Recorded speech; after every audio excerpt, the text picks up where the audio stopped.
Y hoy el Consejo de Ministros de Rajoy puede tomar la medida inversa, medidas proporcionales y recíprocas, entre las que figura la expulsión del embajador venezolano. Sería una réplica formal, porque de hecho ISEA ya está de vuelta en su país. Al nuestro acaban de llegar 4 opositores al régimen chavista. A las 6 se van a reunir con los grupos municipales del Ayuntamiento de Logroño.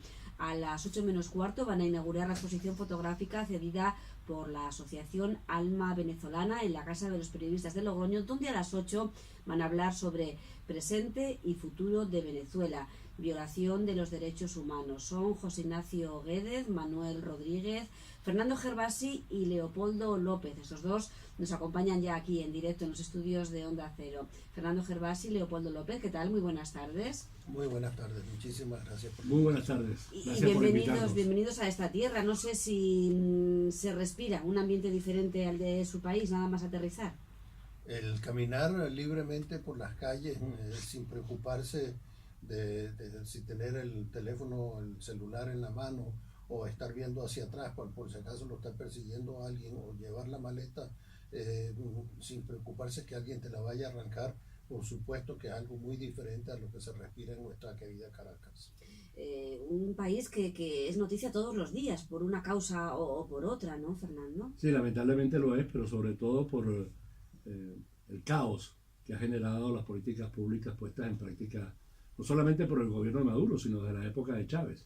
Lo que ocurre es que mientras hubo una gran bonanza petrolera, todo era fácil, pero en el momento que los precios internacionales del petróleo cayeron, se comenzó a ver la cruda realidad de las nefastas políticas puestas en práctica, que por cierto han empobrecido a alrededor del 82% de la población venezolana. Fernando Gervasi ha sido embajador de Venezuela en diversos países en otros tiempos, ¿no? Sí, claro, yo renuncié en el año 2002 a 34 años de carrera diplomática. Una renuncia por principio. Por razones políticas. Diplomático en Italia, en Alemania, en Brasil, conoce muy bien las relaciones entre Venezuela y España y también el paulatino deterioro de la imagen internacional del país debido a las políticas de Chávez primero, Maduro después. Ciertamente, y yo creo que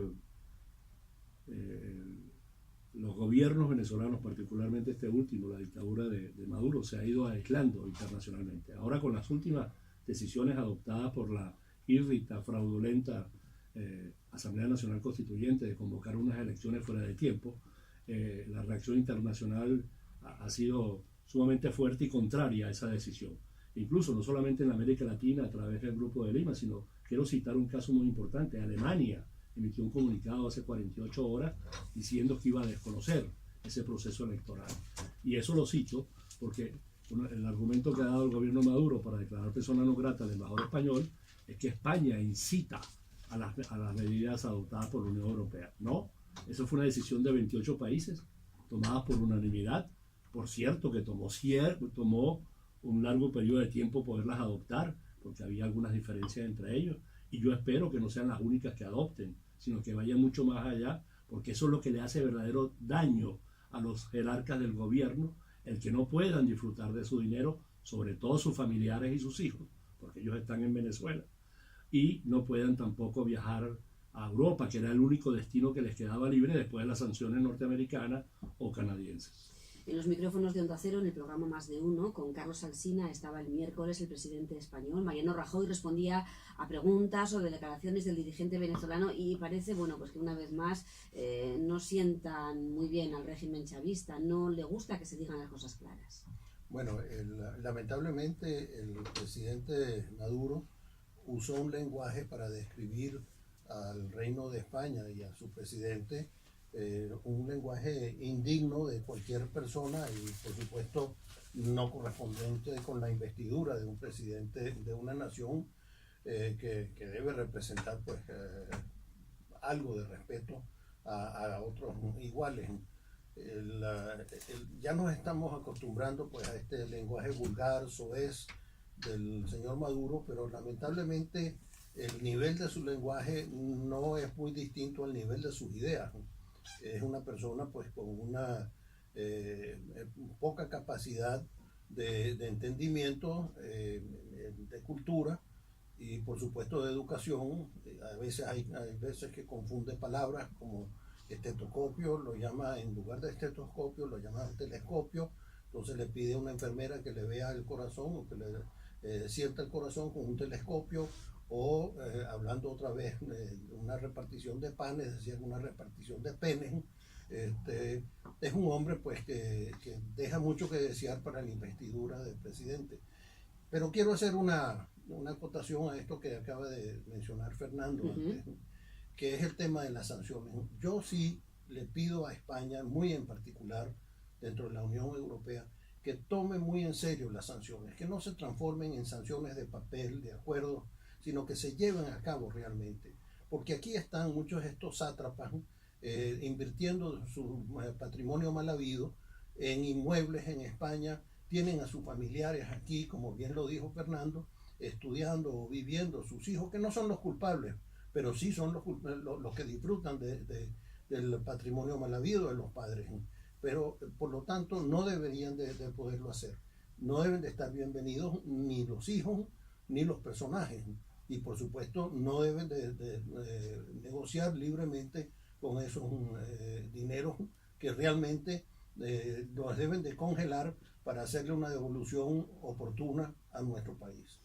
Las relaciones con Venezuela han cambiado mucho en los últimos años desde la llegada del chavismo al poder. El embajador de España declarada persona non grata en Venezuela. Ahora el gobierno español, en la reunión de hoy del Consejo de Ministros, puede decidir también la expulsión del embajador venezolano. No sé, como diplomático, ¿ve adecuado mover así esta ficha? Sí, mire, lo normal o la regla de oro en la diplomacia es la reciprocidad. Si el gobierno venezolano tomó la decisión de declarar persona no grata al embajador de España, pues a España le corresponde declarar persona no grata al embajador venezolano. Eso no significa que se rompan las relaciones diplomáticas entre los dos países. No hemos llegado todavía a ese punto. Eso significa que hay un profundo malestar. Eso es cierto. Y yo creo que eso no debe inhibir a España de seguir actuando en favor de la democracia en Venezuela, en favor de la libertad de expresión, como lo ha venido haciendo. Y consciente, por cierto, de la profunda relación de amor, de aprecio, de amistad que existe entre nuestros dos países, no desde ahora, sino de siempre. Leopoldo siempre utiliza una frase. Nosotros los venezolanos, cuando hablamos de España, hablamos de la madre patria. Eso fue lo que nos enseñaron desde el kinder, desde que estábamos niños. Entonces, esa relación significa que España es un país diferente, distinto al resto, por la relación histórica que tenemos. Pero mire, yo no me preocupo tanto por estas cuestiones, estas decisiones unilaterales del gobierno venezolano y que necesita una reacción del gobierno español, porque yo creo que lo fundamental es el vínculo que existe entre los dos pueblos. Venezuela es la octava isla de las Islas Canarias. Aquí hay en estos momentos alrededor de 300.000 venezolanos. Entonces, esos vínculos son cada vez más estrechos, más permanentes. Y al igual que Leopoldo, yo sí pido que el gobierno español, que hoy, por cierto, un periódico muy importante de esta nación en su editorial lo recalca, España tiene que seguir estando al frente de reivindicar la democracia venezolana a través de todas las vías, y una de esas vías aplicarle las sanciones correspondientes a los altos jerarcas del gobierno. Como hermanos, el presidente Rajoy solo deseaba para los ciudadanos de Venezuela lo mismo que para los de nuestro país: respeto por los derechos humanos, que se libere a los presos políticos y que la Unión Europea se preocupe por este tema. Necesaria la ayuda internacional, ¿no? Sí, es fundamental. Mire, ciertamente el problema de Venezuela lo tienen que resolver los venezolanos, pero sin la colaboración y cooperación internacional, sin la presión que eso significa, pues nos va a ser muy difícil lograrlo. Entonces, nosotros le damos la bienvenida e impulsamos y apoyamos y conversamos, tratando, una de las labores que vamos a hacer aquí en Logroño es explicar lo que está ocurriendo en Venezuela, para que se entienda por qué la comunidad internacional tiene que preocuparse por ese país que está al norte de Sudamérica. No es porque pensemos que es el ombligo del mundo, no, sino porque ese país están ocurriendo cosas que afectan a otros, no solamente en nuestra región, sino incluso internacionalmente. Voy a citar un solo caso. Según la Agencia de las Naciones Unidas, que se ocupa del tráfico de drogas, el 60% de la cocaína que llega a Europa proviene de Venezuela. Pero cuando usted se pone a estudiar eso a fondo, no es que hay tráfico de drogas, no, es que hay una organización gubernamental, incluso a nivel de los estamentos militares, para que ese tráfico de drogas tenga lugar en nuestro país y ellos se enriquezcan a costa del flagelo más grande que afecta hoy en día a la humanidad, que es el consumo de la droga.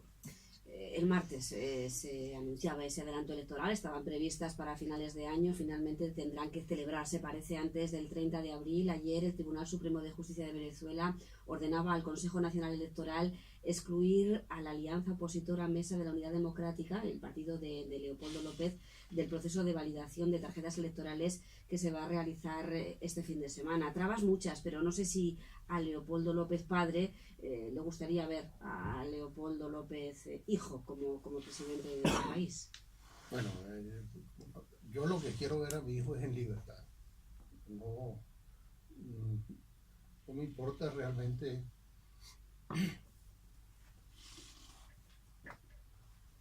difícil, ¿no? Referirse a esa situación. Lo que quiere es ver la libertad, que conozca a esa nietita que nos acaba de mostrar, preciosa, ¿no? Esa tercera hija de Leopoldo López, que usted conoce y que su padre conocerá en breve. Momento emocionante. Sí, Leopoldo conoció a su hija 3 días después de su nacimiento, cuando regresó de la clínica a su casa. Y sí, la verdad, ayer estuvimos conversando de lo que era recibir a un niño. Primera vez que él estaba alejado, pues que no estaba en la clínica con su mujer recibiendo al niño. Hay un poeta venezolano, Andrés Eloy Blanco, muy famoso en los años 40, 50, un gran político además, que murió en el exilio, que en uno de sus poemas decía: cuando se tiene un niño se tienen todos los hijos del mundo. Y yo creo que esto lo sentimos nosotros. Nosotros también sentimos ese dolor en Venezuela, y del presente y el futuro hablarán a las 8 de esta tarde en la Casa de los Periodistas. Presente y futuro de Venezuela, violación de los derechos humanos. Muchísimas gracias, Leopoldo López, y también a Fernando Gervasi por habernos acompañado. Muy buenas tardes y mucha suerte. Un abrazo. Buenas tardes, gracias a ti por invitarnos.